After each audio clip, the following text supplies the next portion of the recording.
Hello class, welcome to the study official. आज हम discuss करने वाले हैं हाइट एंड डिस्टेंस का पहला क्वेश्चन एनसीईआरटी की बुक से।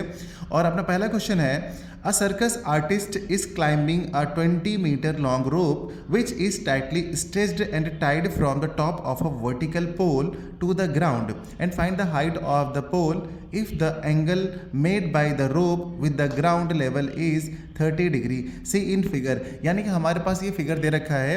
यहाँ पर बताया गया कि ये आपकी एक रोप है और यहाँ पर ये रोप जो है यहाँ पर ग्राउंड से यहाँ से टाइट करी गई है। और आपको बताना है कि यहाँ पर ये जो डिस्टेंस है, यहाँ पे find the height of the pole, इस पोल से बांधी गई है ये यहाँ पर, और यहाँ से इतनी डिस्टेंस पे है, लेकिन डिस्टेंस नहीं पूछी गई है। आपसे पूछा गया है कि इस पोल की जो है ना वो हाइट क्या है, आपको हाइट बताना है, ठीक है ना। तो चलिए हाइट हम लोग फाइंड करते हैं। सबसे पहले हम लोग क्या करेंगे, इस डायग्राम को जो है ना बना लेंगे, यानी इस फिगर को हम लोग बना लेते हैं। चलिए ठीक है ना। तो हमारे पास ये फिगर है ए बी, तो यहाँ से हमने इसको पोल को बना लिया है और ये अपना बेस आ गया है और इसको यहाँ पर रोप को टाइट कर दिया है। ये अपना आ गया एंगल सी और यहाँ पे दे रखा है हम लोगों को 30 डिग्री, ओके।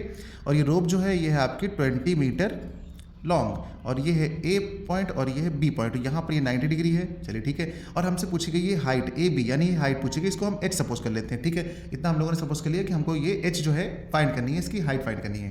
अब हम क्या देखेंगे यहाँ पे कि हम लोगों को पता है कि एक राइट एंगल ट्रायंगल यहाँ पे दिया हुआ है और हमारे पास ट्रिग्नोमेट्रिक रेशियो तो है ही, हम सभी को पता है ट्रिग्नोमेट्रिक रेशियोज क्या होते हैं। अब देखिए आपको पता है ना कि टैन थीटा क्या होता है, टैन थीटा होता है P by B. Sine theta क्या होता है, P by H. Cos theta क्या होता है, एच बाई बी, ठीक है।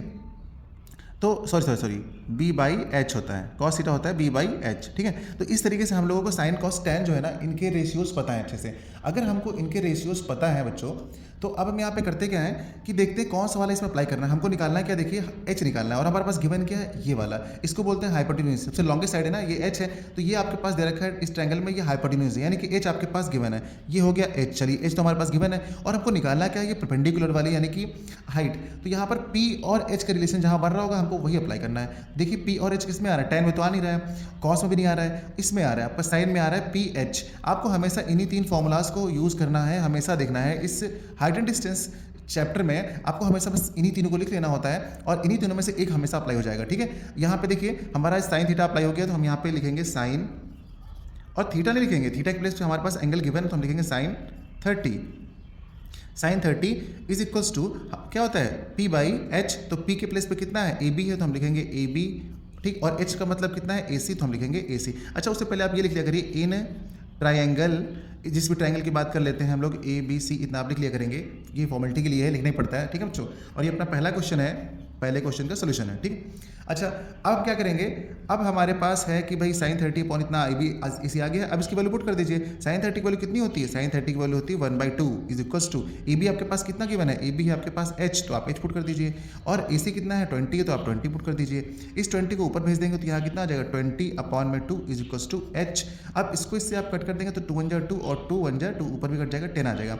यानी कि हमारे पास आ जाएगी बच्चों एच की वैल्यू, इसकी हाइट कितनी आ जाएगी 10, और ये मीटर में था तो हम भी लिख देंगे यहाँ पर मीटर। तो हमारा आंसर आ गया 10 मीटर, यानी कि इस पोल की जो लेंथ है वो कितनी है, 10 मीटर है। तो पहला क्वेश्चन बच्चों बड़ी आसानी से हम लोगों ने सॉल्व कर लिया। उम्मीद करता हूँ कि आपको ये क्वेश्चन समझ में आया होगा। इसी तरीके से हम लोग सारे के सारे क्वेश्चन एक्सरसाइज से करने वाले हैं बड़ी आसान तरीके से।